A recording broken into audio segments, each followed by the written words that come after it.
not legal. You cannot play the rogue quest because we knew the balance change was coming. We didn't know when. We didn't want it to go live during the tournament and mess up all of the deck submissions. So it's a miracle rogue. It is a miracle rogue. It's going to be running Undercity Huckster, a card that we don't see that often in Miracle Rogue nowadays, but when it does appear, hang on a second, there's a Shadow Step too. Could be aggro. I alluded earlier to the fact that Water Rogue could still exist. It's a thing. Could still be a thing. Tempo Rogue, you know, Finger is still around. Oh, something I should say about Team Italy, since you asked earlier. Do tell. Snowman did message me earlier today and say, hey, we're going to DreamHack Valencia this week, and so we're playing all together from a house in Spain. That's very cool. So that's where they are right now. Wow, Everyone's wondering. okay. We haven't always seen Team Italy playing together before. I know they talk a lot. They all play for the same team outside. Yeah, you said that before, that they actually work very well together because they work well together, right? You know, consistently outside of the Hearthstone Global Games. Exactly. This is a great start for both teams, actually. Italy there, with every one drop you can possibly dream of. One drops galore, weak to Fan of Knives, but if this is an aggro rogue, which it does look like, you may not even see Fan of Knives in this build. Okay. Alley Cat is probably fine. Firefly Coin, Flame Elemental might be the play, actually, because you get 2 1/2s on the board.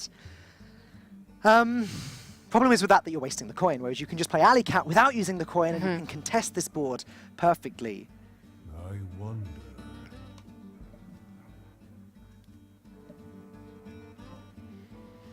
Because your hand is so low cost right now, you would ideally like to save the coin for Savannah Highmane, but assuming there's sap in this list, Savannah Highmane is not as effective against Rogue.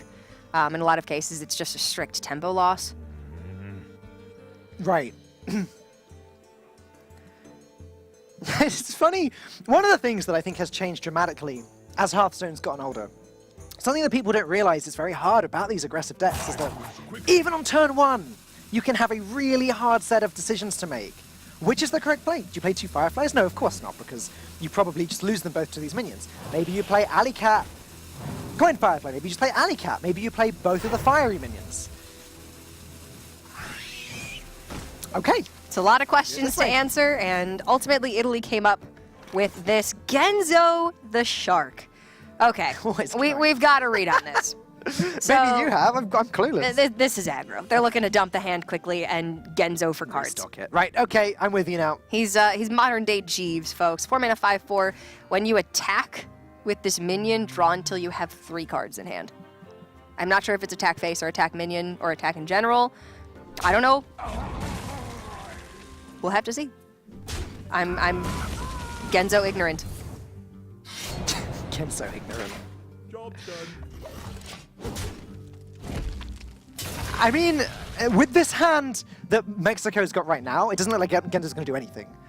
Because it's going to take too long to get all these minions down. Turn 5, Tundra Rhino. Okay, sure. Mexico doesn't run that in the deck. It came from a Swashbuckler. But I just can't see Genzo getting any value anytime soon. And against an aggressive deck, well, you're going to be drawing Innovant the cards too. That's just not ideal.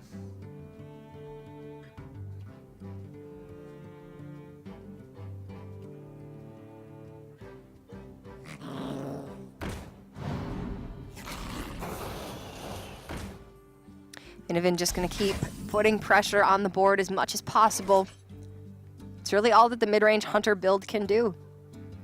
You put down minions, you synergize beasts with abilities like Crackling Razor, Maws Adapt, and Houndmaster, and then you push consistent damage, and eventually the pressure mounts and you win. I wonder if we'll see Savannah Highmane hit face this game. Maybe I this don't know. game will break the adage. This could be a new test. This could be another test for the adage. Second Hunter of the day.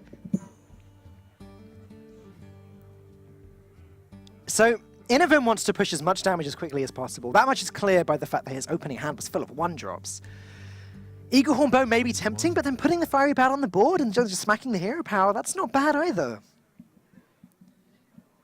Now you gotta weave the hero powers in as much as possible. Exactly, because that damage is permanent damage. And then later on, you can play the bow and then hit the hero power as well. Exactly, for 5 on the same Weave in turn. 5 every turn. Sure, why not do that? Yeah, I would definitely go for Bat hero power here. Shaku can only hit one minion. The weapon will only deal with Fiery Bat whilst also taking more damage for Epsilon. I think the Hunter is definitely looking like the favorite here at the moment, anyway. Quickly.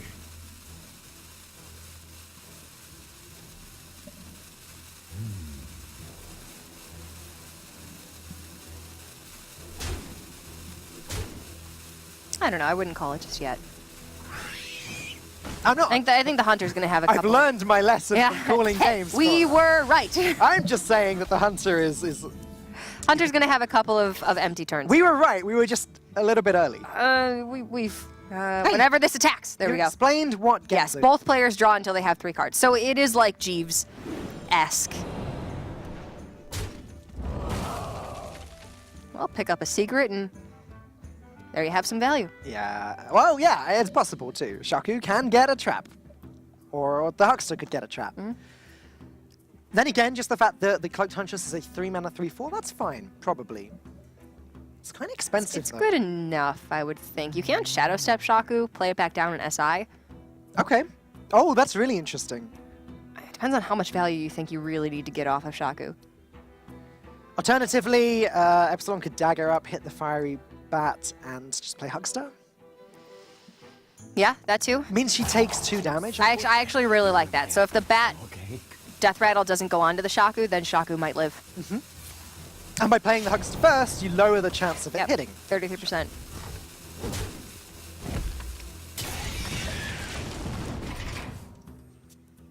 All right, so that's actually the absolute best outcome for Mexico there. 1 damage to face means nothing. But it does mean that both of these minions live through the Flame Elemental.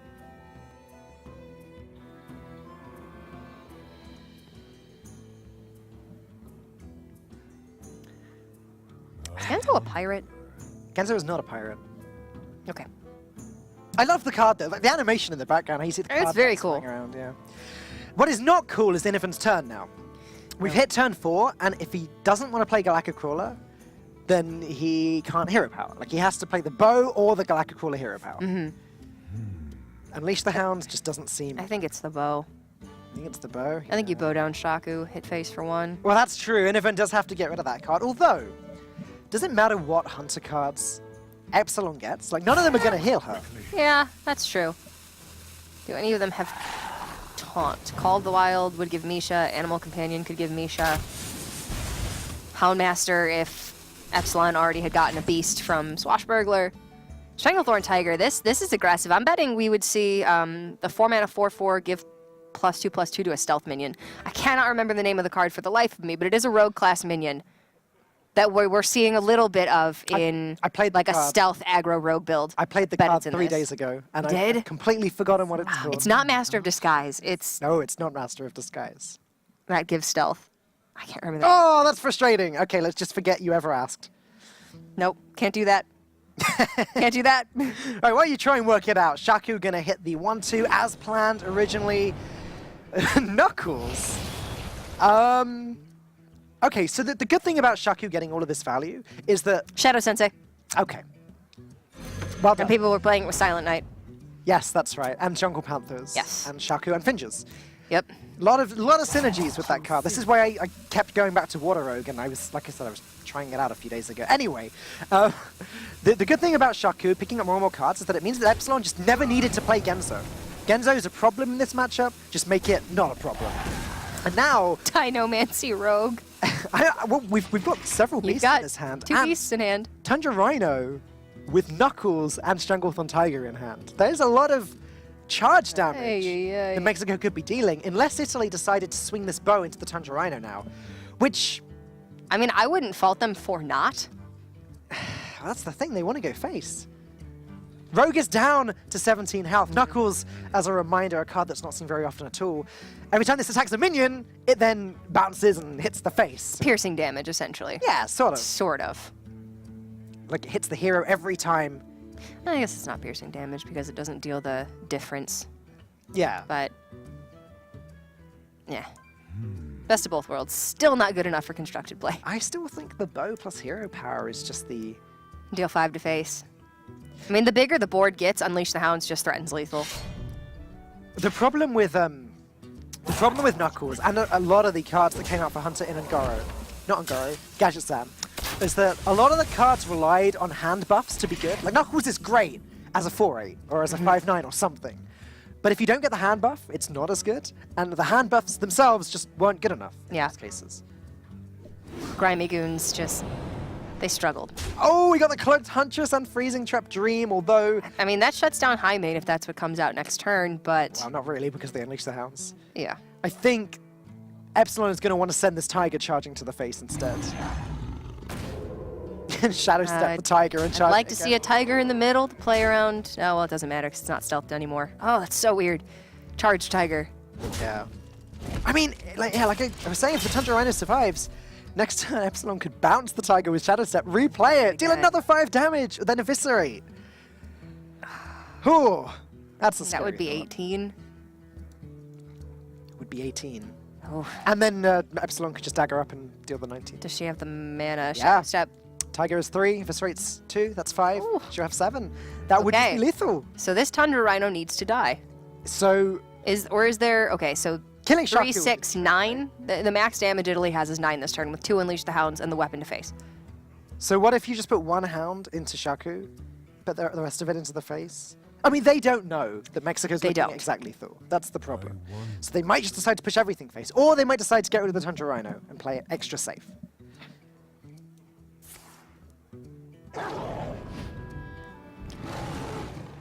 I like it. And just hero power.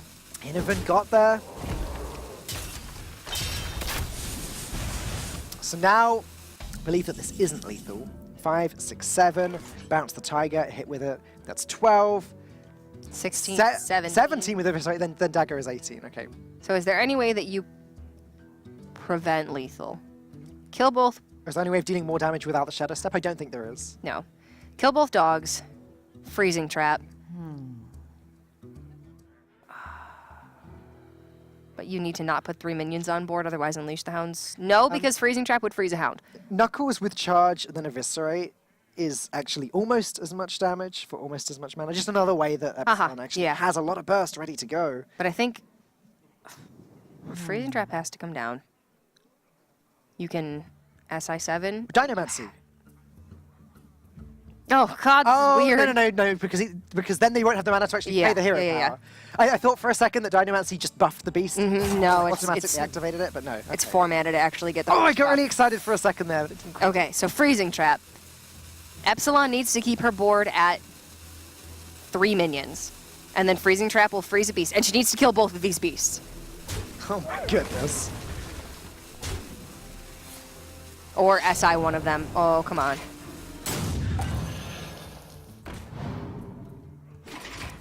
Okay, so she believes the freezing trap will deal with this hound, so she didn't have to do that. But it looks like, That's lethal with the second hounds.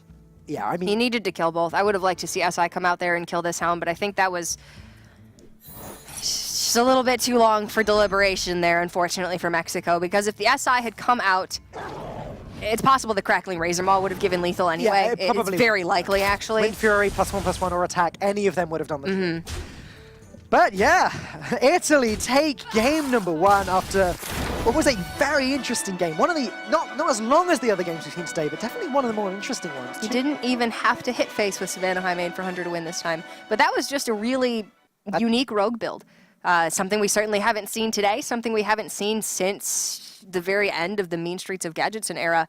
I would have to say before the Year of the Mammoth even came out. It was pretty cool. Yeah? I liked it. Seems like you like it too. I do like it. I'm very interested in what new rogue builds can come out ever since the Quest Rogue nerf. Like I said to you, the secret is out.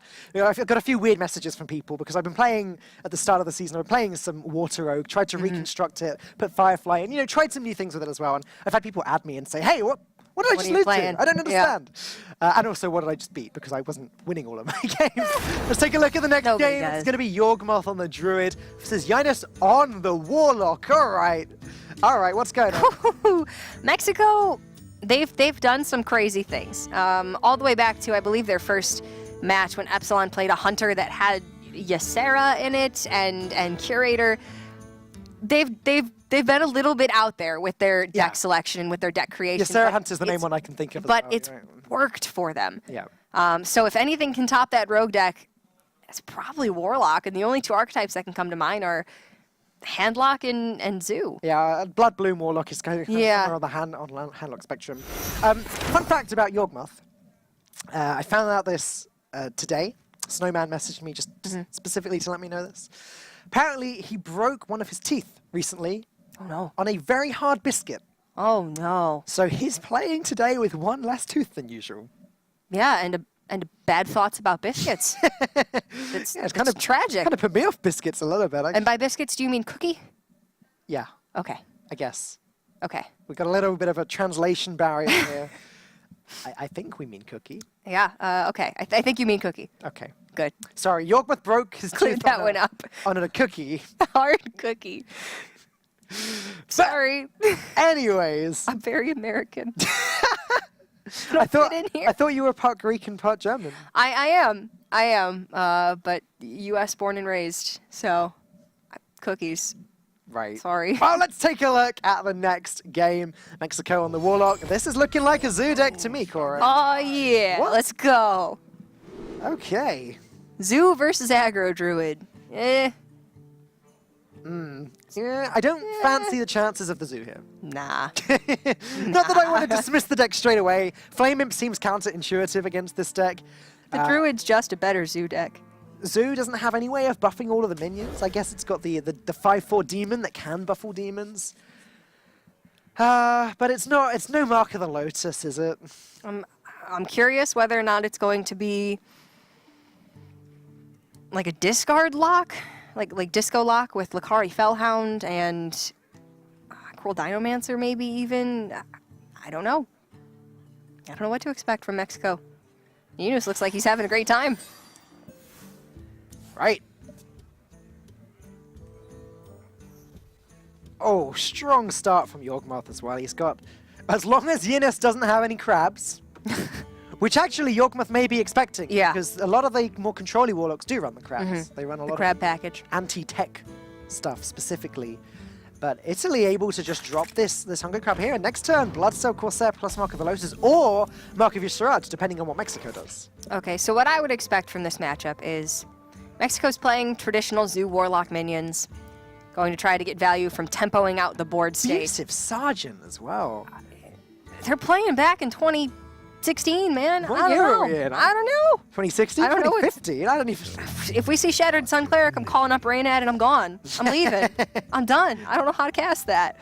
But the Druid puts out lower statted minions and then buffs them out of range so they trade effectively with most of the Warlock's minions. So if that's the case, I don't know that it's good for the Warlock, but the Druid struggles with card draw. That's something that the Warlock has a great handle on with Life Tap. But Life Tap is counterintuitive because the Druid wants to deal damage to you, you're dealing damage to yourself. That's always the way it's been when Zoo Warlock played against aggro decks. That's why Hunter was so favored. I got my Voidwalker. Okay. Why do you Okay, well, this is a pretty good start for Yinis here, actually. Mark of the Lotus is pretty good for Yawgmoth. He can play the Pirates and Mark of the Lotus, buff up, trade into the Voidwalker, great. If he plays Mark of Yogg-saron, gets a card draw, however, the Flame Imp is then going to be able to deal with the Murloc, and Mexico would then be able to get the initiative on the board again. So I think that Italy have to go with the Corsair and the Mark of the Lotus, even though the Mark of Yogg-saron maybe feels like a better play. Looks like that is the one they're going for. Trade in patches and the 1/2 into the Voidwalker. Then the Flame Imp can only deal with one of these minions, so there's no way for Yinis to get complete board control back. avast me? I'm in charge now.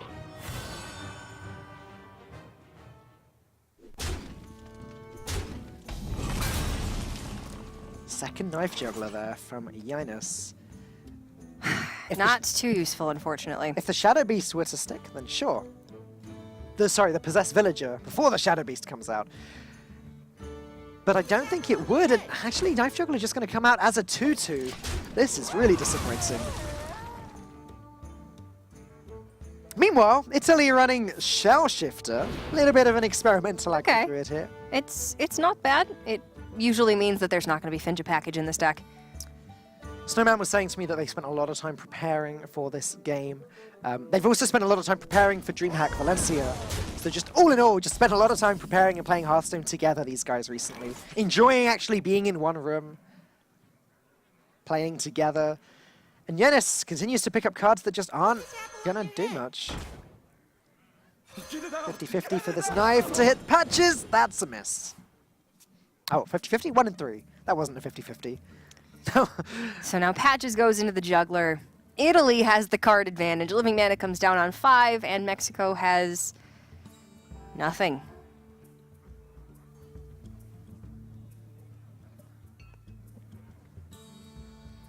Yeah, the Shell Shifter does seem like an odd pick for this deck, but it's gonna do its job just fine here. Gonna go for Taunt, gonna realize, okay, we're not playing an aggro game here. We're actually playing, we're gonna be the control deck, or one of the control decks. We're gonna just try and dominate the board, do what Zoo decks do best against each other. But being able to curve into Bittertide Hydra or Living Mana on turn 5, definitely gonna do a lot of good for Team Italy.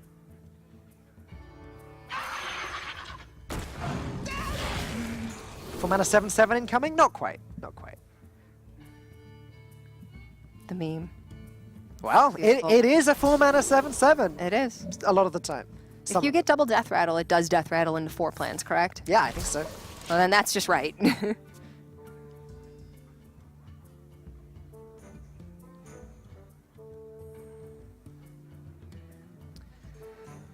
So, the age-old question that druids have to ask themselves on turn 5, do I Living Mana? Do I Bittertide Hydra? Wide board could be very, very helpful against a Zoo deck. I think more helpful than the Bittertide Hydra. The reason that they may decide to go with Bittertide Hydra instead is because later on the Living Mana spawns even more crystals. Yeah, but right now you only need 5. You do only need 5 to beat the Zoo. You can't play any more than 5. Living Mana is absolutely the way to go. Okay. Team definitely debating about this.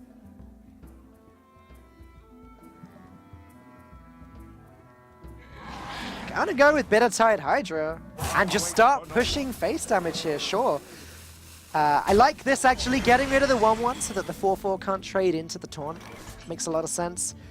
And now there's no way for Mexico to suicide the Pterodax, meaning there's no way for him to summon the 1/1s. And that Bittertide Hydra is just gonna keep going face. I mean, it's more damage in the long run. You just want to end this game quickly. 12, that's, oh, it's 1 off 16, 17. Amazing. But now Yawgmoth can just hero power away the Pterodax, trade the crab into the councilman, swipe face, deal with the entire board, and still have an unharmed Bittertide Hydra ready to go. This game is just, I think, was from the start unwinnable for Team Mexico. I mean, I really appreciate them bringing some out-of-the-box deck choices, maybe trying to surprise the opponent with some different stuff, but It's now's do or die time. Do you really want to be taking big risks now? It's always fun to see Warlock, but I don't think we've seen Zoo do very well at all in this tournament, in the entirety of the Hearthstone Global Games. We've seen some better performances from the Blood Bloom Warlock.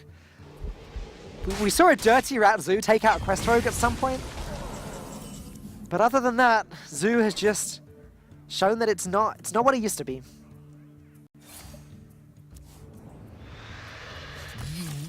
It's going to be game That's 2. a quick 2-0 lead for Italy over Mexico. Yeah, Snowman moving forward to take your seat. This is looking like a stomp. Our day started with sweeps this morning. Then we had some 3-1s. Then we had that incredible series with Netherlands versus Brazil. Are we going to end the day on a 3-0? It very well might be. I mean, it could be a bunch of series leading up to that incredible series that we had in the last series, and this one could just be the complete opposite and be a 30-minute sweep. You realize that when it's all over, if we end up on tie 3 each, we're going to have to start working out game score. I know. I don't want to think about it. I don't want to think about tiebreakers. I'll call Lorinda. He'll do it for me. Let's take a look at the next Not now. match Too jet lag. coming up. It's Snowman versus Empanizado. Empanizado, thank you. Well, Snowman on the warrior, Empanizado on the druid. okay, so what crazy druid could Mexico probably bring? Like, Big druid, easy. yep, that's probably it. They're not going to play crazy decks all the way through today. There is, realistically, there can be an advantage to bringing something weird and unexpected. There can. You can definitely launch a surprise attack, and who knows, maybe their plan was play irregular decks for the first couple games and then switch and play some regular decks towards the end. I mean, that's some serious mind games right there. If that's what they're going for, then kudos to them, because it's gutsy as all hell.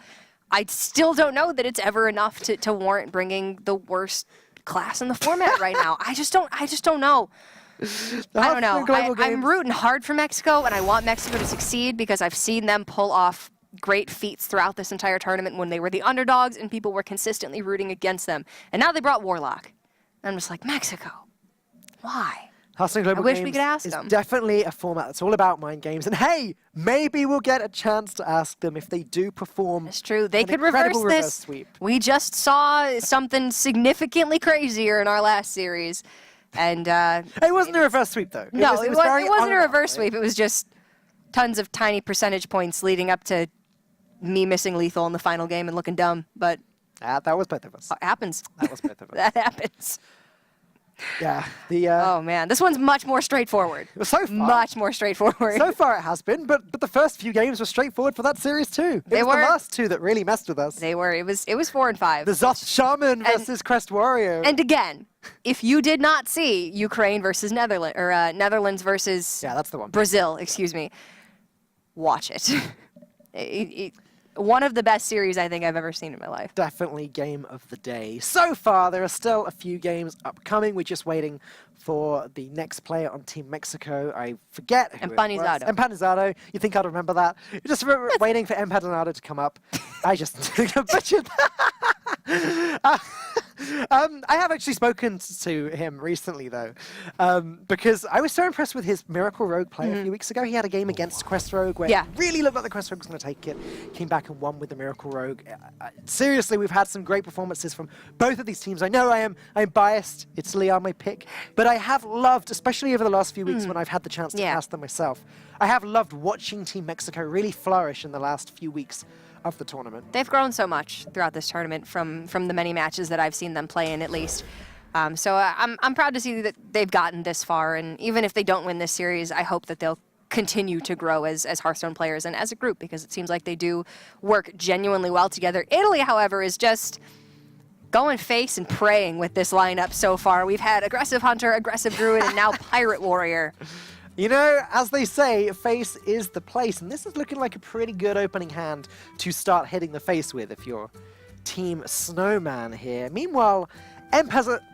Empanizado. Why We can work it out later. Why Here. can I not say that? Are you just writing it out phonetically for me? Yes. Emp or an e Zard. Oh, okay, great. I'll keep this. There you go. I'll keep this forever.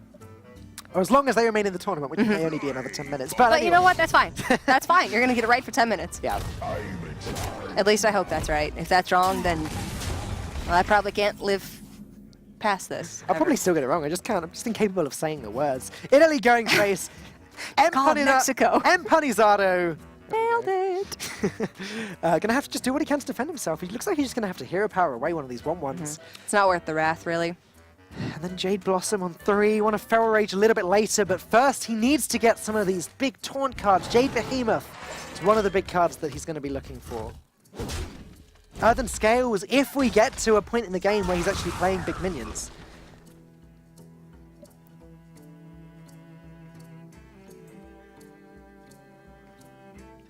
It looks like they're slotted for Jade Blossom on 3, potentially Nourish on 5. Yeah. If they're going to stabilize, it's going to be when they're very low, but that's pretty much how Jade Druid needs to operate against Pirate Warrior. What Team Mexico are going to have to work out, and I think this is actually quite hard in this game, is that a Nourish for ramp, or is that a Nourish for draw? If in the next couple of draws, Empanizado gets some cards that... If they get Primordial Drake, Exactly. Jade Behemoth, Exactly. then it's a Nourish for ramp. And you can hero power on the back of that as well. Swipe might make it worthwhile, but I think we need one more decent late game card. They don't have to decide this turn, they can just Shade Blossom here. Or Mexico may decide they need to Wrath away this 3-3 and just play it really safe already.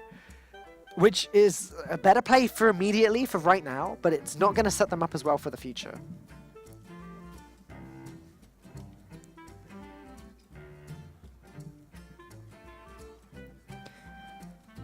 So Jade Blossom or Wrath is your option. And if you Wrath, then that means you're committed to swipe on 4, which is fine, because it's very likely that something comes down on 3 that is swipeable, and then you're going for Nourish directly on 5, which means Jade Blossom likely never gets played. Yeah. But you do cut down on 6 points of damage. Yeah, and that's possibly worthwhile. Well, next turn, I guess, if you Jade Blossom this turn, you can then Nourish and then play the Wrath immediately if you're ramping up. Looks like I'm going to go for it. We are on 2-2 Jade Golems. It's not just a 1-1, which means it's going to take both the weapon and the patches or the 3-3 to trade into this, that's something. Unfortunately, Satsi Captain is going to mean that the patches can just straight trade into it, or stick around for some value. Yeah, that works. I think it's going to have to be Nourish into Wrath for Mexico here.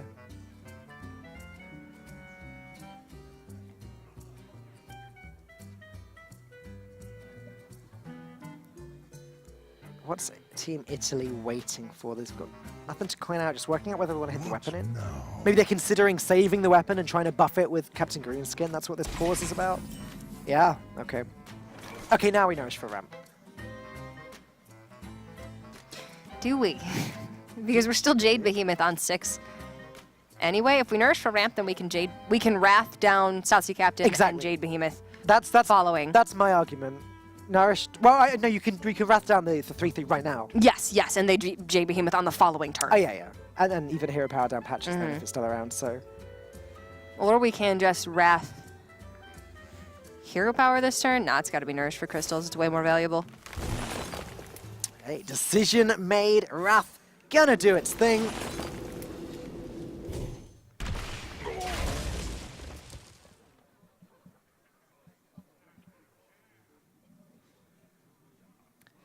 And looks like it has to be Captain Greenskin here for Italy. Dread Corsair just isn't relevant enough. Spellbreaker obviously does nothing here. Greenskin is the reason that Snowman held onto this weapon last turn. He's decided that's what we're probably going to have to do. We're going to have to give this the buff. It's not ideal. It's okay. But rather turn it into a 2-3 than a 2-2. The 5-4 on the board is more the draw here than, Exactly. than the 2-3 weapon. Yeah. Is Jade Behemoth even good enough here? I don't think it is. I think we have to look at a swipe. Swipe Hero Power is a full clear, and then you can Wild Growth, so you have Oh, that's so rough. 10 mana next turn. While growthing up, just the difference between 9 and 10 mana, huh? What to do?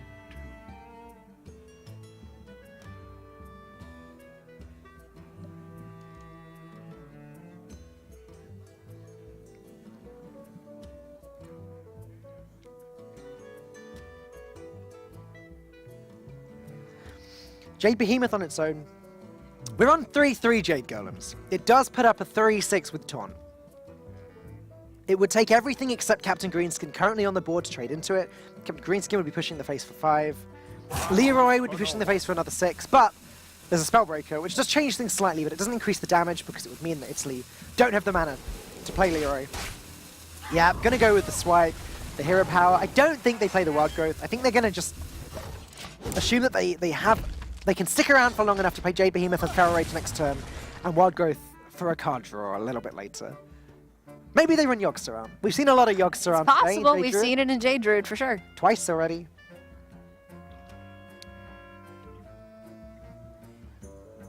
That would certainly be one way to swing this back in their favor. Primordial Drake would be another, or just a string of Taunt minions. So Jade Behemoth into Jade Behemoth. There's no large weapon for Italy, which is a little bit of a relief for Mexico, because, you know, Arcanite Reaper upgrade here, whatever, would be able to just get through the taunts, and the minions would then just be pushing face consistently. Yeah, Poe Warriors struggle when they don't get any of their big weapons. Unfortunately, this Rusty Hook is having to do all of the work. But putting Empanizado down to 10... Okay, I'm sorry. Empanizado. Cora's really trying to help me here, guys. I don't know what's wrong with me. You do you. You're good. It's been a long day. Oh, Just man. can't say it. I can't say the word, Cora. It's okay. My mouth just doesn't make those movements. It's all right. My brain can't count lethal. We can't pronounce names. So it has to be... It's okay. I think it has to be Jade Behemoth Feral Rage here. Beat yourself up to 18, relatively safe. That plays around any chance of a Spellbreaker, which is very common in Pirate Warrior at the moment. Is Primordial Drake valid? No. Well, as we can see... This is just more mana efficient. Snowman wouldn't have had lethal because, again, he wouldn't have been able to play the Spellbreaker with the Leroy. But look at that, a second Ooh, Spellbreaker. Spellbreakers. Just play one now, why not? Yeah. No reason not to. Whereas before, if he hadn't drawn the second one, yeah, he'd have probably had to start trading here. But now, there's nothing blocking Italy's path. One weapon follow-up from this, Arcanite Reaper or even Fiery War Axe, would be pretty dang close to finishing this game up. The frustrating thing for Italy is that they're still, even next turn, not going to be able to play the second Spellbreaker and Leroy Jenkins. They're just killing Mexico too fast. Poor them. Okay, fair point. I wonder. Your magic shall So you can not. push 7. Essentially undoing the Feral Rage. Yeah. Next turn is the Spellbreaker, and then the following turn is the Leroy. But Italy needs just a little bit more damage. Primordial Drake plus the trades are going to completely clear Italy's board, so he's not quite there yet. Snowman, just as you said, he needs to pick up just an Arcanite Reaper or something to push that last little bit. Mexico can hero power up to 12 as well. They leave themselves with a 3-1 and then the 4-8 taunt. Taunt gets silenced. And then Leroy does 6, but you do need a couple more repetitive damage pushes to finish the game up.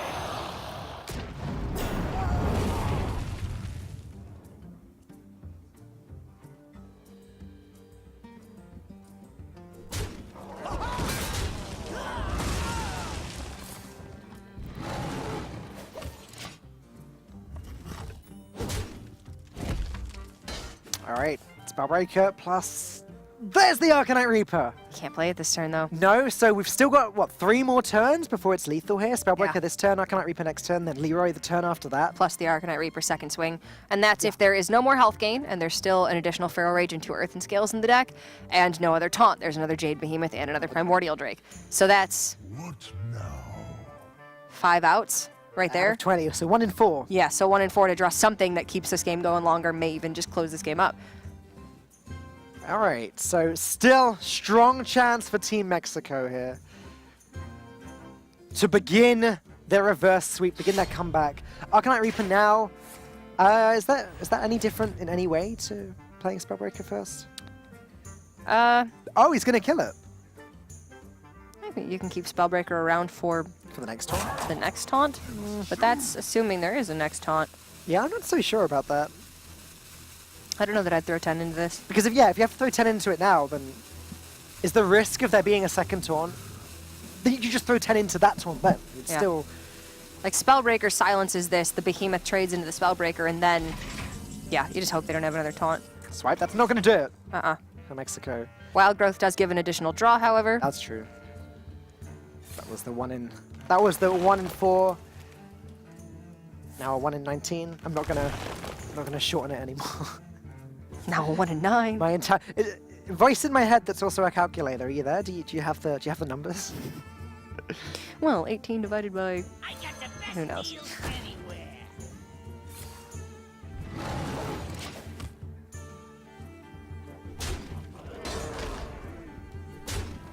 All right. Well, I think this next turn from Snowman is obvious. Just gonna go ahead, Spellbreaker, and start smacking the face. Now, Black Artisan Auctioneer has a high chance of actually dealing some damage to Team Italy. Auctioneer into... Well, he's got... Mexico's got the swipe as well. Any cheap Jade card will get Mexico closer to Earthen Scales. Yep. Second copy of Feral Rage. 2 of the remaining taunts in the build.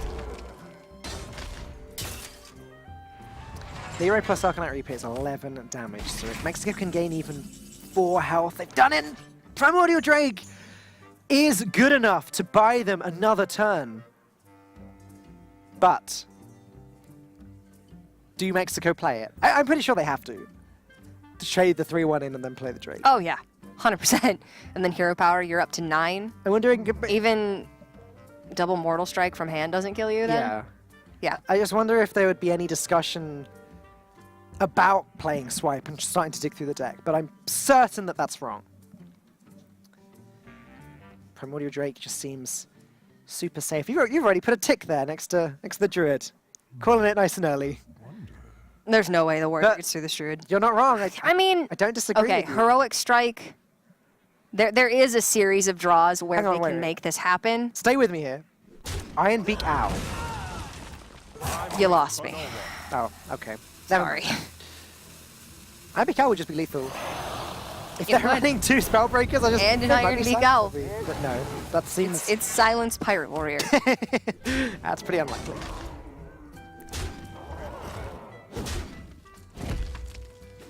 This Yeah, game- so heroic strike this turn still wouldn't end up being enough because Mexico would hero power to 10 next turn and Leroy Firewax is only 9. So it needed to be heroic strike this turn and then they needed to also draw upgrade next turn for it to be 10. Or like South Sea Deckhand or second heroic strike. So there definitely were out, but this needed to be Not a like thing heroic to- strike, mortal strike. What was interesting to me is that Snowman threw away both of his Frothing Berserkers in his mulligan. He did. Now, I wonder if that was expecting an aggro druid and believing that Frothing Berserker just isn't fast enough to deal with it, because Frothing Berserker seems pretty strong to me against Jade Druid. It absolutely is. The only thing that it really dies to directly is swipe, which is often too expensive for the druid to actually play on curve. So a Frothing Keep would have maybe given Snowman some additional damage in the early game. Well, now you Game's- swipe, Game's still not over, though. because, Yeah, now you swipe, but... I mean, Oh, it's the just game's lethal. over. All right. Game's still not over, he says, as there is lethal on the board. Hey, I got this one, guys. I'm so bad at this today. Oh, my brain's... It's tuckered out a little bit. Not gonna lie. Well, game 3 does go to M. Panizado. Done Did I say that and right? dusted. Got it right? Fantastic job. You nailed it. For his Did big good. win, we got there. I'm so sorry, Mexico, don't hate me. And Oh, man. Italy aren't through yet. They're still possibly a couple games away. Mexico have begun what could end up being a reverse sweep. It could be the big comeback of today. We haven't seen any reverse sweeps, only one 3-2 series, a couple of 3-1s, and 2 3-0s right at the beginning of the day. So we've had the whole wide range of outcomes throughout the day today. We've really seen it all, and this is going to be our final winner takes it all. Win and go through to the top 8, lose, and you are done. Now, let's take a look at the next game. It's going to be Urban G versus Turner, I believe. Yep. Ooh, Priest versus Shaman. We have not seen much Priest today. We saw No, that we haven't. weird sort of Silence Priest, which the team at the time admitted to us isn't actually a Silence Priest. It's just kind of a... And then we did see one strict silence priest as well. And then we did see one strict Silence Priest. So I still think this could be anything. I didn't expect to see any Silence Priest today, if I'm being completely honest. Yeah. I expect the Miracle or even the Dragon Priests to be the more commonly played decks. But who knows? We've seen 2 Silence-ish Priests so far. 2 decks with silence and Inner Fire Divine Spirit. And one of them was a Silence Priest. It was. I'm not even going to speculate You know- about what this priest could possibly be, and we've seen 3 different kinds of shamans now today as well. So all across the board, these teams have been bringing very different archetypes. It takes a lot of words to describe a lot of the decks in Hearthstone at the moment. Especially when you come to Mage. Like, yes, it's sort of a Discover Mage and sort of a And Freeze it's Mage. kind of more aggressive, but it also has Medivh Right. And and ice blocks. yeah. It takes a lot of words. And then you're like, Paladin, it has Murlocs, but it also has N'Zoth. Gone are the days where you could just say, yeah, Combo Druid. Gets weird. It is. Hearthstone gets weird right now. It's pretty weird. But again, we're in this incredible place where all of the classes are just so versatile. They are. And then don't forget Knights of the Frozen Throne Oh. coming out next month, Oh. the new Hearthstone expansion. So excited! We've only seen a couple of cards from it so far, but there will be an undead version of each of the 9 classic heroes. So So far, we've seen Things are gonna get weirder. We've seen Rexar, who's going to be summoning his zombie beasts. The zombies. Thankfully, they have to be 5 mana or cheaper. The zombies that make up this beast. I was worried that they could be like vicious Highmane or something. Oh god, Could be pretty scary. terrifying. And Stone Tusk Highmane. Oh, yeah. I mean, Stone Tusk Fledgling is pretty terrifying in terrifying. itself. But anyways, it's going to be Dragon Priest by the looks of it, maybe. Dragon Priest, possibly, maybe. And Evolve Shaman, definitely yes. Because there's Evolve and it's Shaman. Now, if we get to turn 8, then that Primordial Drake can do a pretty good job of just shutting down the Shaman. Obviously, Dragonfire Potion is another fantastic card in this matchup. The Shaman does have the potential of just building up this board and getting that Bloodlust off too soon for the Priest to be able to deal with it. But the later we do get into the game, the nastier it looks for the Priest. The Priest does have an okay time at combating the early game. Shadowward Pain, Potion of Madness is going to be absolutely pivotal. And then when you get into the mid-game, Dragonfire Potion is going to be the almighty equalizer here. There we can see it, but the early game is quite a bit weak for Italy. So if Mexico can put on early pressure, spiral the game out of control, it will be theirs to win. Sea Giant, not a card that's going to serve Mexico that well in this matchup.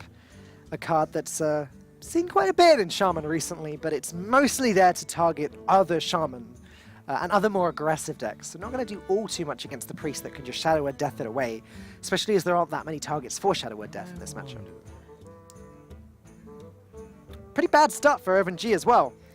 Yeah, slow on both sides. He'd love a Firefly, he'd love a Totem, Primal Fin Totem, that's the one. Bloodsail Corsair, Patches. Any of those cards would be, well, maybe not Patches. But Patches from the Bloodsail Corsair. I do. I know what you mean, I know what you mean. No, I advocate for drawing Patches 10 times out of 10. Draw Patches in all your decks. Oh, hey, there's a Flame Tongue Totem there. And it worked out for Netherlands. It did. It did. Yeah, so you said it's a bad start for both sides here, and I do agree with you, but at the same time, the Priest doesn't need the fast start quite as much as the Shaman does. Even if the Priest starts with a Glimmerroot on turn 3 and then maybe buff it up on turn 4 with a Powered Shield, that's fine if Irvin G hasn't put anything on the board yet. It's up to Irvin G to just wipe the Priest out as fast as possible. It's up to Turner to just stop him from doing that. More than the Priest needs a fast start, the Priest needs the Shaman to have a slow start. Yep. They have gotten a bit fortunate with that in this case.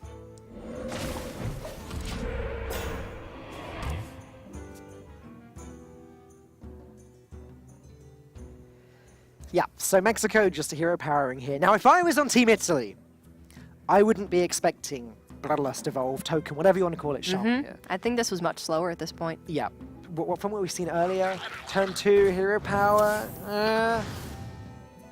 So, Okay, Jade Lightning.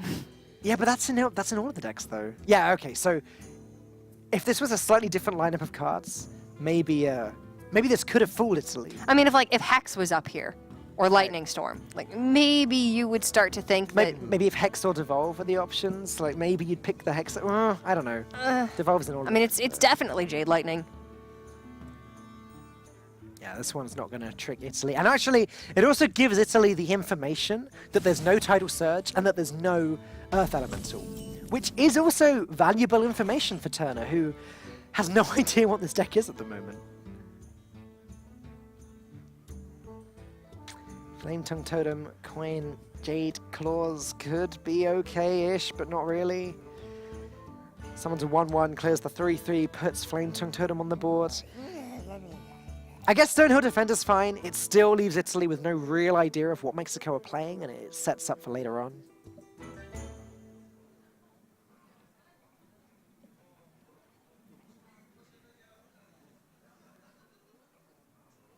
It's a tough call. Even Jade Lightning seems reasonable.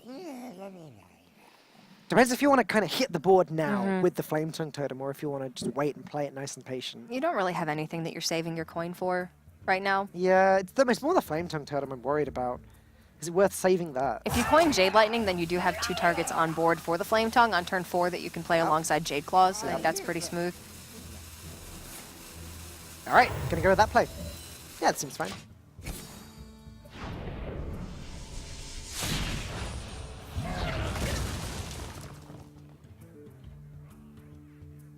Priest of the Feast.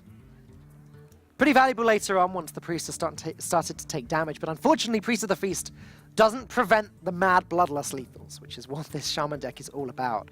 Also, don't forget, Turner has no idea what he's playing against right now. If I was Turner, I would definitely be expecting this to be a slower Shaman. You probably expect that rather than a fast Shaman with a terrible start. Really bad start. You're hoping fast Shaman with a horrible start. Oh, yeah. But you're thinking probably a slower build. So my mind would be on Spirit Echo here. Priest of the Feast just going to come down, contest the board with as big a minion as possible. Now that Flame Tongue Totem could come into its own, make these trades. Jade Claws will finish the job. That seems reasonable. Otherwise, Stonehill Defender. If Mexico really want to play a confusing game, they can drop Stonehill Defender and still leave Turner with no idea what Irvin G is playing. But I think this may be the turn to play the Flame Tongue and the Jade Claws.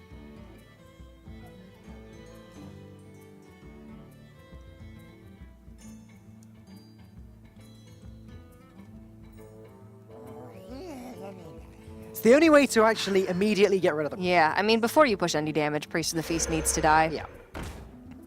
That's the way. That's the way to do it. It's a bit unfortunate that the golems spawn on the right side. You'd much rather have it on the left because totems spawn on the right. Sure. Hopefully it'll just get a trade at some point soon. Yeah. That's all Mexico have to think. But Italy's forcing Mexico to take this game very slowly. Also, their poor draw has put them in this situation, which is really ideal for Turner and Italy. Turner should no longer have any illusions about what he's playing against. Flame Tongue Totem isn't actually run in any of the slow Shaman decks at the moment. Only the fast ones. So if it means anything, it's going to have... And that will finish the... Wow. That'll put the final answer in Italy's head. They know there's a Jade Lightning. It's pretty good. Now they know there's no Jade Spirit. They'll be 100% certain on what the stack is. So you paint away the Flame Tongue. Yeah. Try to ensure the double trade into the Glimmer Root. Now Italy just needs to sustain. They just need to last out and make sure they've always got the resources they need to get rid of a board that the Shaman can create. Dragonfire Potion, to the far left of Turner's hands, going to be vital for the Priest to win this game.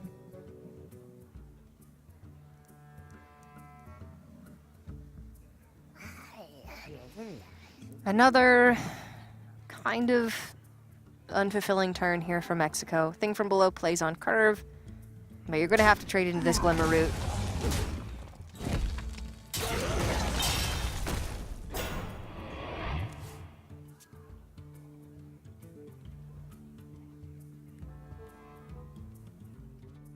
This could be one of those games where the Priest ends up with bigger Jade Golems than the Shaman.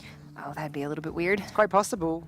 I've played games as the Priest where that's happened, that you can grab Aya from Draconid Operative, and you can grab it several times because you can generate more Draconid Operatives, play the 2 that are already in your deck, just keep grabbing Aya. However, Aya is in Mexico's hand already, so that's not going to be happening this game. But, you know, those Jade Lightnings, they're still in the deck. Well, we... One of them is, anyway. Yeah, we saw the one get played. So Glimmer Root pulling Jade Lightning. The same Jade Lightning twice. Well, Glimmer Root can pull from cards Any that have already card, been played, yeah. Well, still, that's a They might be different. 2 out of 30. Move quickly.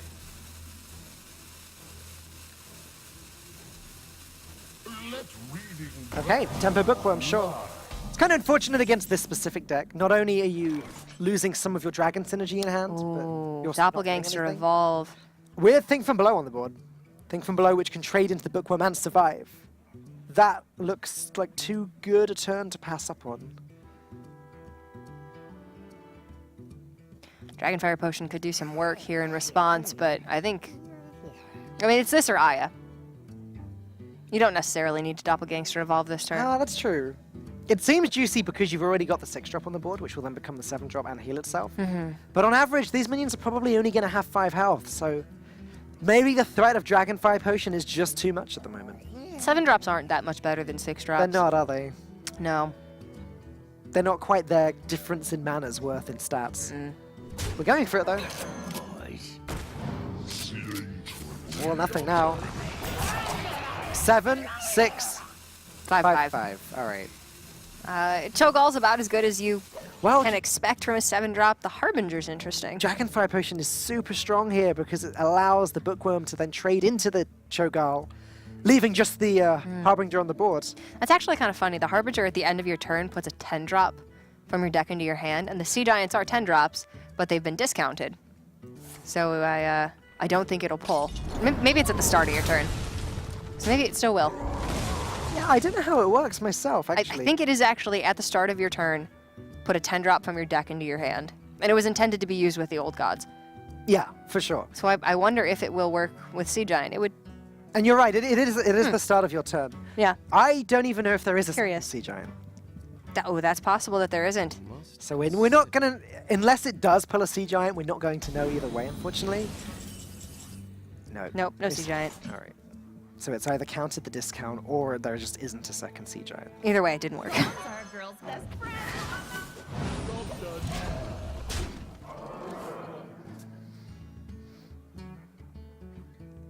So you want Nether Spite to come down before Primordial Drake. Because it's Ideally. very likely that it can net you another Primordial Drake. Nether Spite plus Jade Lightning plus Powered Shield plus Cleric actually seems like a decent turn here. Alternatively, just Nether Spite and Draconid Operative. If you get a Draconid Operative from this Nether Spite. But you're right, just getting more Primordial Drakes is fine from the Nether Spite too in this matchup. Jade Lightning gonna come down. Both Jade Lightning's gonna come down by the looks of it and just deal with this Aya. Nice and quickly. Both created by Curious Glimmer. That's pretty funny. Sea Giant is playable now. Sea Giant will be playable even if Mexico plays this Primal Fin Totem and then Totems up.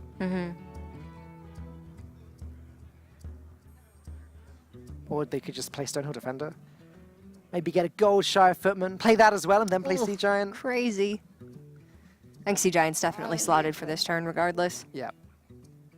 FNG just needs to work out how he wants to put this turn together, what the other minions are that he wants to play with the Sea Giant. You can Maelstrom Portal. To get to a minion.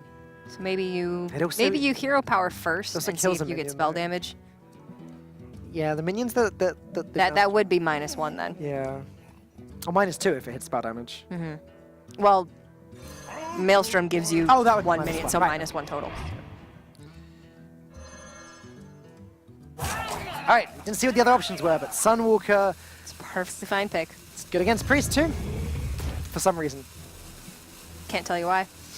Yeah. Who knows? Work that one out yourself.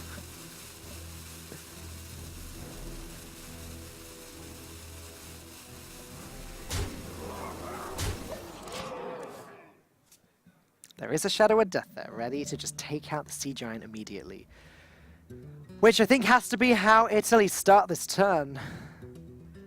Then you can follow up with... Actually, you can Twilight Drake first if you want to. Yeah, that's true. Then Death and Nether Spite. Guess you Nether Spite first if you've decided that's Yeah, what you're the gonna way to do. go. just in case it gives you a dragon you prefer to play. Guardian rotated, so other 4-drop dragons. There's really not a lot of dragon options, which is why this Dragon Priest actually works, because you're pretty limited to the legendary dragons and then the high-quality dragons like Draconid Operative. Just Draconid Operative, keep picking him up. Primordial Drake, exactly. Oh, and these... Deathwing's fine against this deck, right? Wow, they grabbed that fast. Yeah, it's just a panic button. If they get to the point where the Shaman has put up a board, if they get to the point where Bloodlust would mean lethal, just drop Deathwing. Stop them from winning the game. Should have played the Drake before the Shadow Word Death there. That was Yes. a slight misordering, yeah. So 1 less health on the Drake. There's Bloodlust. 17 damage right now. We haven't seen a pirate yet from FNG, have we? I don't think we've seen patches. No, we have not. That's terrifying. That's very scary. Oh boy.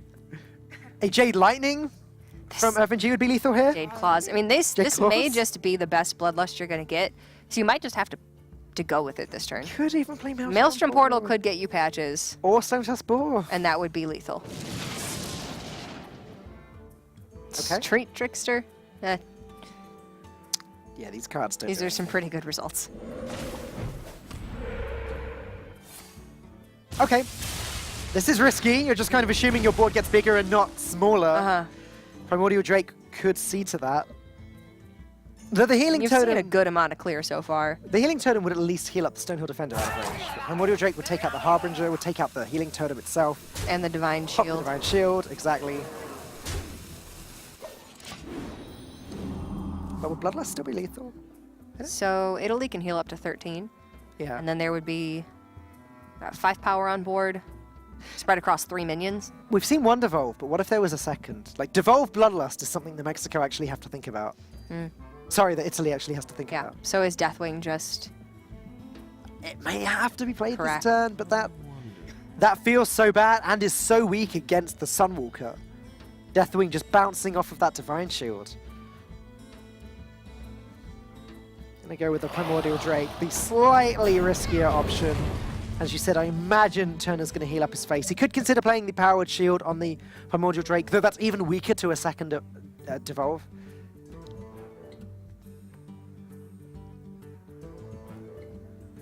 Okay.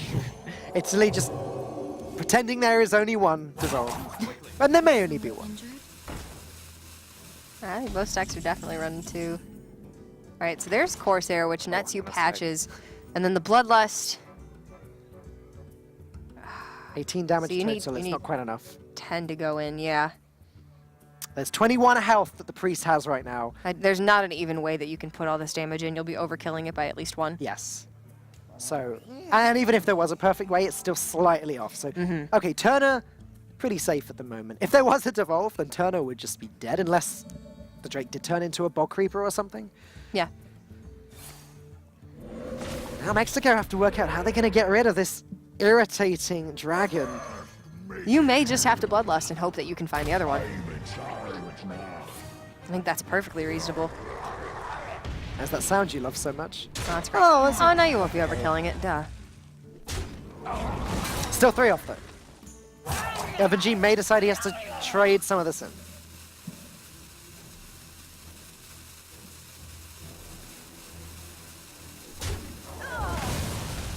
Kill everything, I guess. Put out Primal Fin. Then actually, Sunwalker is a huge annoyance for Deathwing. Yeah, right? To get past. A second Primordial Drake would be massive here for Italy, and they've got And a you chance Nether to get Spite it. for it. You have a very high chance of getting it. It's not a class dragon, which means Dragonid Operative is more likely. Just not worth it. If there was a second Deathwing, sorry, if there was a second Bloodlust, I love the new Deathwing it's beautiful, isn't it? entrance. It's awesome. Deathwing and Blood Mage got new ones. Yeah. Now, that Deathwing is... Sorry, that Sunwalker is annoying for the Deathwing. Gonna take 2 hits to get rid of it, all the while dealing 8 damage to the Deathwing, while the Sunwalker just ignores it and goes face. Potion of Madness or... No, not Shadow or Pain. That's kind of helpful. Gets rid of one of the... Obviously, you're right, Potion of Madness would have Or been much, Dragonfire much there better. would have been great. Dragonfire would have been huge. So... Bloodlust would be lethal. That's a scary thought. And as Italy now know, they weren't under the threat of Bloodlust last turn. Irvin G has emptied his hand. It looks like Nether Spy Historian to try and get the Primordial Drake would have just been better. Because they wouldn't have been dead anyway. There was no Bloodlust. There wasn't the damage to kill Italy on the board. Or in the hand. Yeah. But it's impossible for them to know that. Of course. I mean, Mexico refilled so quickly. It Firefly. looked like they were playing into 2 Bloodlusts. Firefly does help to do that as well. The refill. It's one of the reasons it's become such a strong card.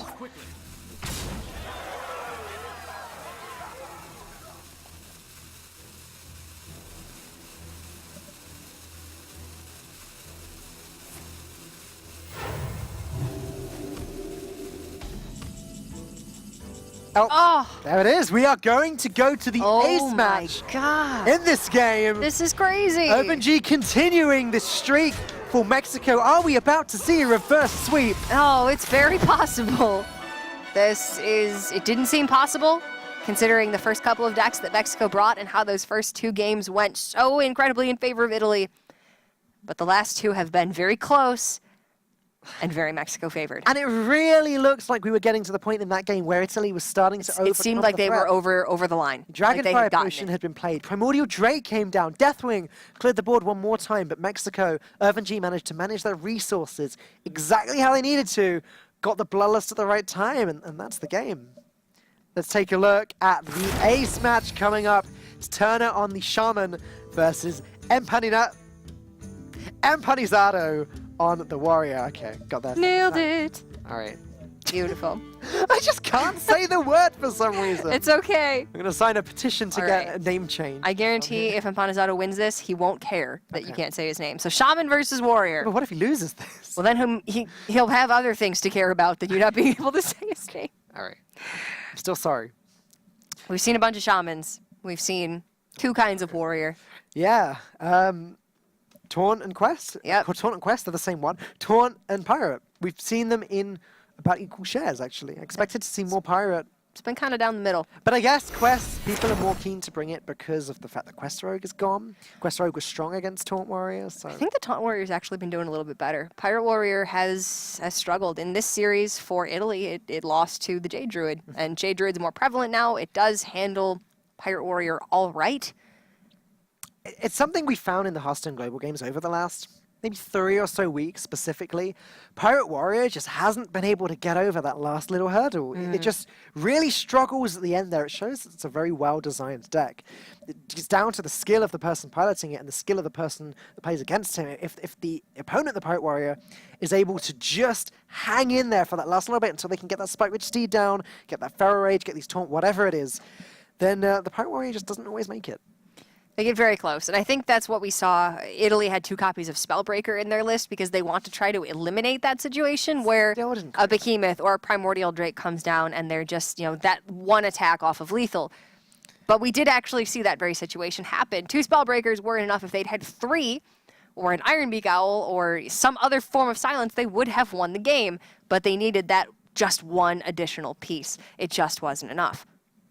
Yeah, it just didn't quite do it, but we're going to have to see if Mexico are bringing their Pirate Warrior, which they may not be.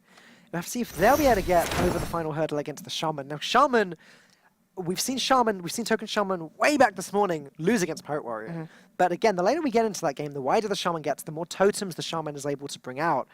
The more the Pirate Warrior has to start making these irritating trades, start hitting Thing from below, start hitting Stonehill Defenders, start hitting Taunt Totems, and the more time the Shaman can get. And the Shaman can win that game quite easily in the late game. However, if the Pirate Warrior gets the start they need, they can just steamroll and win in the early game. That one, I would say, is very close. Because the Shaman does, like you said, have all of those taunts. They have the Stoneclaw Totem. Just naturally, they can press that hero power button every turn and have a chance to roll that taunt totem, which the Pirate Warrior is often forced to overkill. Stonehill Defender can net a couple of discounted Thing from Belows or Hot Spring Guardian, which you can then heal with.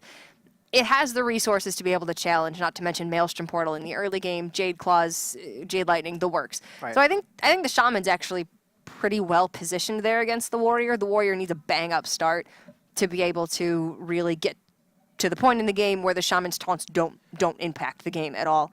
But if it's Taunt Warrior and the Shaman's something different, then everything changes. Just got to run this one home real quick. This is such a big game for these guys. Yeah. One game to decide whether Mexico or Italy will be going through to the top 8. The other team will be leaving us for good in the Hearthstone Global Games. Now, Italy, again, I've been backing them right close to the beginning. Italy almost won their group. They went 4-0 in their group and then lost the 5th game and unfortunately didn't end up winning their group. But Yeah. a dominating performance at the beginning. Mexico, they've had a pretty good ride too, haven't they? I think Mexico also went 4-1. They did end up winning their group. Both of these teams are underdog teams that people didn't expect anything from. And now here they are. One of them will be moving on to the top 8 in this tournament. Both of them had stellar performances in Phase 1 and Phase 2 of this tournament. It is a bit unfortunate that they have to face off against each other when both of them would be so deserving to move on. But it's been a good series after we got past the first couple of really weird games. Same sort of disappointment I felt when Greece had to play against Brazil, when Netherlands had to play against Brazil, when Yes. Ukraine had to play against Austria. Some of my favorite Those were some teams good games. knocking each other out, but it's going to happen. We're at the late stage of the competition now. Our favorite teams, the ones we've been watching for all of these weeks, the ones that have gone through, now they're going to have to start kicking each other out as we see this final game of the day. It's going to be, I was about to say Jade Druid, hang on a sec. It's going to be There are Token Jades? Shaman. Jade Druid? That'd have been way off. It's going to be Token Shaman versus the Quest Warrior. So, This is a tricky matchup for Italy, I think, because the warrior has so many board clears. Whirlwinds, Ravaging Ghouls, Sleep with the Fishes, Brawl. There are Primordial Drakes. There are so many ways that the warrior can just put the shaman at bay. But the shaman does have Doppelgangster Evolve in hand, ready to go. They're going to need more than that, though. The shaman needs early game. Yeah, what I found is that the shaman can often steal this matchup at turn 5 or turn 6 with an early Bloodlust after getting a board full of Murlocs with a Primal Fin Totem. However, Turner's hand is not early game heavy. We're in another position where the aggro shaman has just drawn horrifically, though didn't work out so badly for Mexico in the last game. Another really slow draw here. Gonna give Empanizado and Mexico time to build up the resources that they need to combat the eventual aggression that will come out from the shaman, but it's honestly quite a weak start for both teams here. Mexico would like to have 3-drop taunt options in hand along with, a Bloodhoof Brave and an Ellie Armorsmith. They want to curve out taunts because that's ultimately one of the best ways to combat smaller minions on board, is just put walls up that they're forced to go through. Right. Having to just turn them up on turn 2 is bad. Mexico probably thinking that we're due for another long game like we had earlier, another Jade, Shaman, slow deck versus the Quest Warrior, but that Shaman is going to speed up at some point. The main question is when, and will it be too late? And Empanizado may decide that he's going to just Fiery War Axe down this spell damage totem.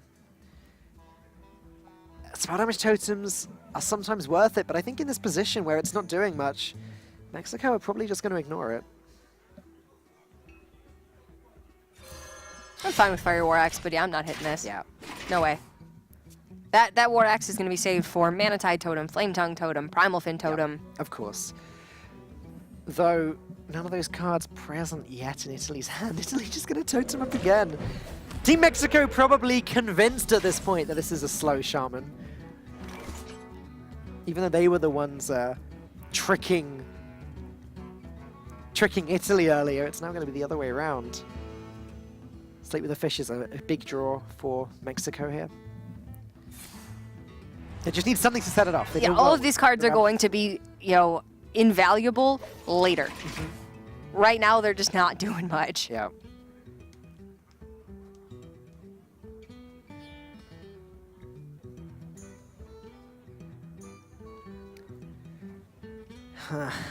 Is Italy just going to have to totem up again? Can actually play a 4-mana thing from below. That feels so bad, but at the same time, it is something that Empanizado may not be able to deal with.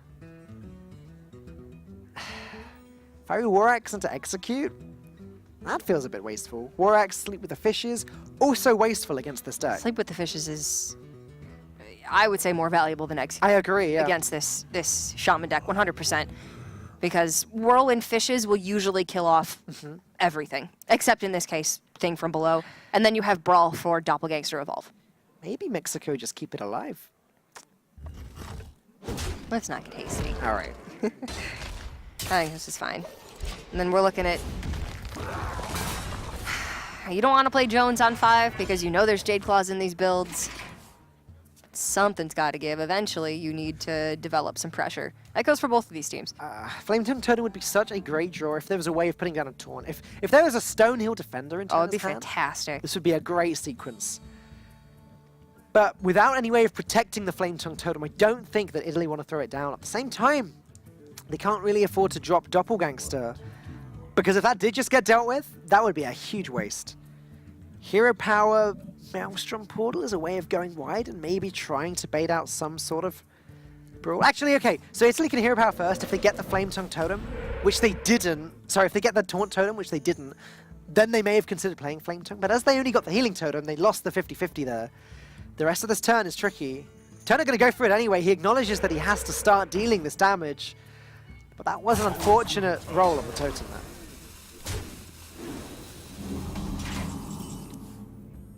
Well, that's pretty sweet. Still don't need it right now. The fact that it's not necessary makes it even sweeter, though. Yeah. It can be saved until it is necessary. You're getting all of the resources that you will need.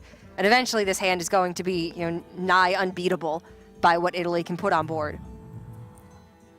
Can I just say we were confused at the start? Mexico ran the weird aggro rogue. They ran played Warlock. But they've switched. They've started playing more standard decks.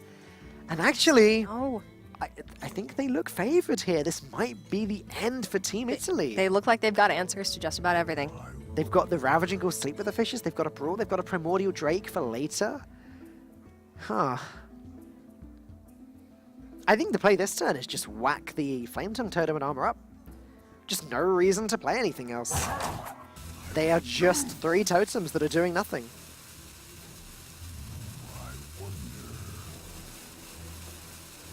Harrison? Sure, okay, put something on the board, why not?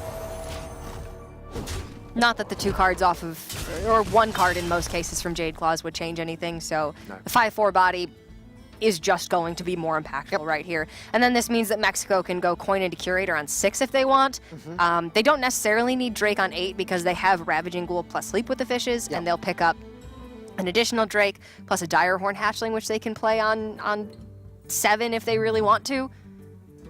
So their curve is looking really fantastic now. Italy has a lot of threats. This would be a great, Doppelgangster Evolve, but you do need to ride the line between developing too much on board and developing enough to put on pressure. Yeah. It's a dance, as we've been describing it often over here in the It's EU a office. tough one It has been to get right. It's been a dance ever since previous Shaman with the Thunderbluff Valiants, etc. against Brawls. Unfortunately, this is a lot of Turner's resources that are just about to be brawled away, or even Sleep with the Fishes isn't quite good enough, is it? It'd be 1 damage off killing Illidan And the Lightwell. and the Lightwell too, yeah. So Brawl makes a lot of sense here. Smack face first with Harrison. Plus, you will have Primordial Drake plus Sleep with the Fishes. Yeah.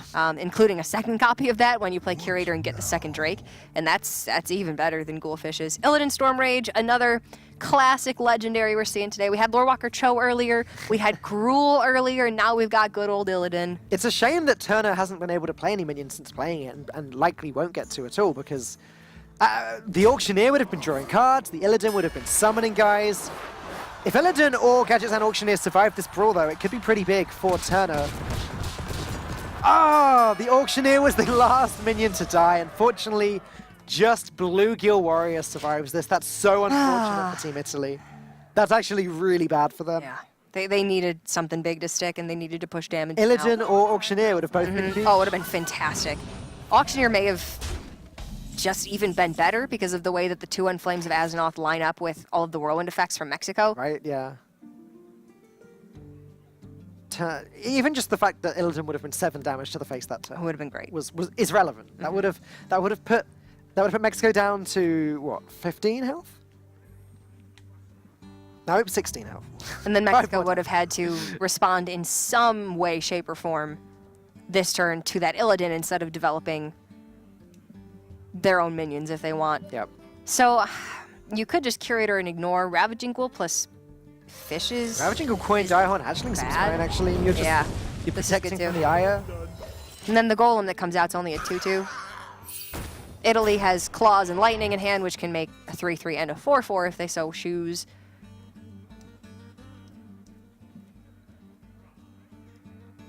Is this worth a devolve? Hatchling goes to a 4-drop. Ghoul goes to a 2. It's like, how much do you value this Aya? Pretty good amount, I'd say. It's the last real threat you have. I agree. Oh, that's not the It's not, development one. I guess Jade Claws plus Jade Lightning would deal with the 3/6. Maybe Aya just goes face. You ignore the Fairy Fairy Dragon. Dragon. It has to trade, and then a Jade Golem appears as well. But I mean, Drake you is- could devolve again, Oh, but I think that's pushing your luck a little bit. it's a very well started 4-mana minion, I guess. Yeah, is that the Hooded Acolyte? Yeah. Very good. You do play a lot of Arena, don't you? I do. Priest 3/6 Cthulhu minion. That's actually not in Arena, is it? No, it's not. Because none of the Cthulhu minions are. Whirlwind, I have no excuse for knowing what that is. Okay. No. Whirlwind, double Sleep with the Fishes. Oh, it's not relevant. Whirlwind, 1 Sleep with the Fishes is fine. Yeah. Drake and Sleep with the Fishes later will do the rest of it. Is Sleep even necessary this turn?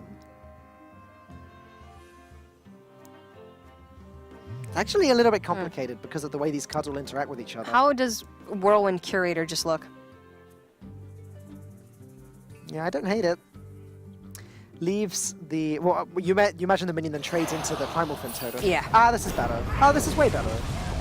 You can then use Just leave Whirlwind the Double 3/3. Sleep later. Yeah. You're not in a rush to get the Curator out. You can do it next turn comfortably. Things are just looking worse and worse for Turner as this game goes on. Double Maelstrom Portal plus Jade Lightning plus the weapon trading in will actually clear Mexico's board and actually create a board of Italy's own. But we can see Whirlwind Sleep with the Fishes would just deal with that board. I'm seeing 2 more full board clears that Mexico has access to within 2 turns, an additional Brawl in the deck. They haven't even begun to finish their quest yet, which means they have a world of taunt minions.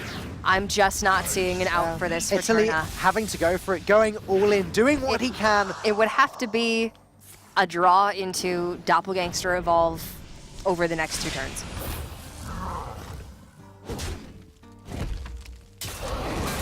Or Mana Tide Totem that gets them that same result. Right.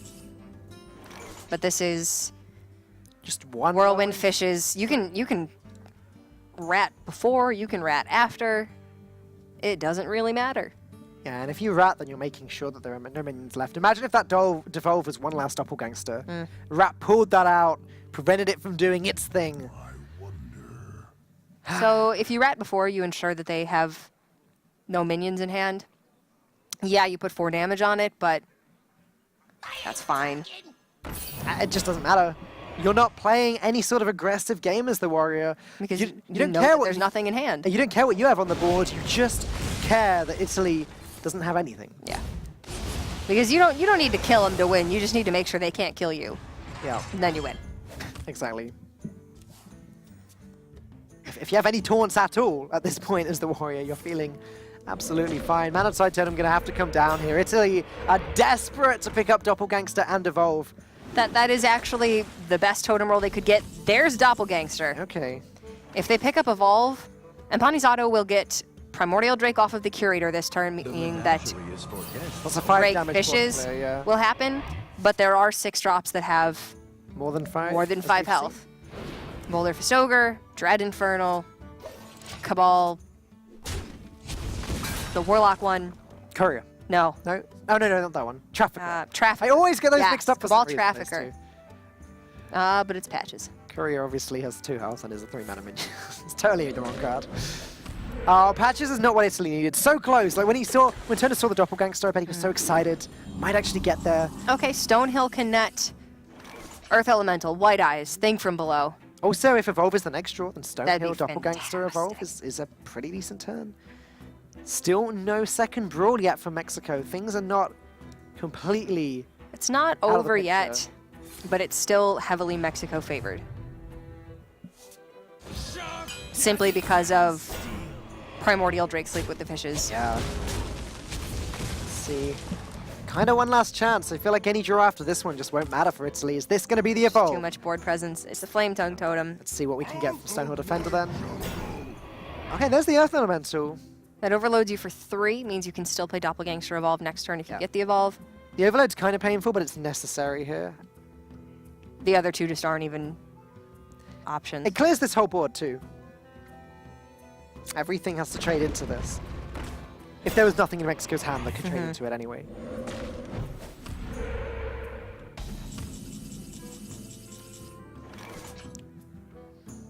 Primordial Drake can actually save the Ali Armorsmith, but I think it's better to just make the trades here. Maybe at this point Mexico are starting to fear this board, this hand that Italy are building up. I mean, I would definitely be. There's still some things from Italy that can catch you by surprise, for sure. So Direhorn Hatchling is the highest value, but you can Bloodhoof Brave plus a 3-drop this turn. Just dropped Star Creeper as well, just put all of the taunts down. Very weak to devolve though. You get a 6-drop, a 4-drop, a 3-drop, 2-drop, 1-drop. Yeah, I guess You're devolve's still. less- It would need to be Devolve plus something else. Yeah. And Lightning Storm isn't in these decks.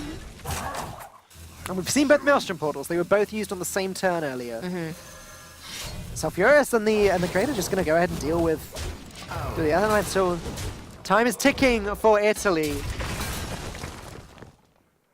That's a Bloodlust. It's not going to do anything. No. Do we devolve and try and turn that Stonehill Defender into a Doomsayer? That might actually be our best out this turn. That very well may be it. Patch's Bloodlust is not good enough. Can't even play Devolve with Patches and Bloodlust, unfortunately, because the Overload, but yeah.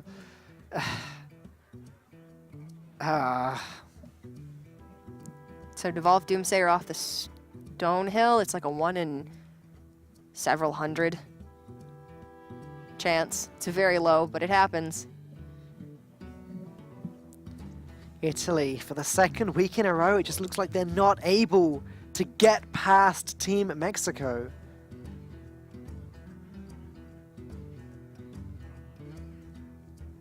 There is little time. Goes with the Devolve. Gets rid of the taunts, but it just doesn't matter. I guess Patches plus Flame Tongue Totem is okay, but That's it. Turner gonna throw in the tower right there. Team Mexico, Empanizado, able to take the win once again. Thank you, Cora. You're clearly very proud of me for saying that right. Nailed it. And both of our teams have just been eliminated from the Hearthstone Global. Yes, they have. Oh, That kind of sucks. that sucks. But this is Mexico's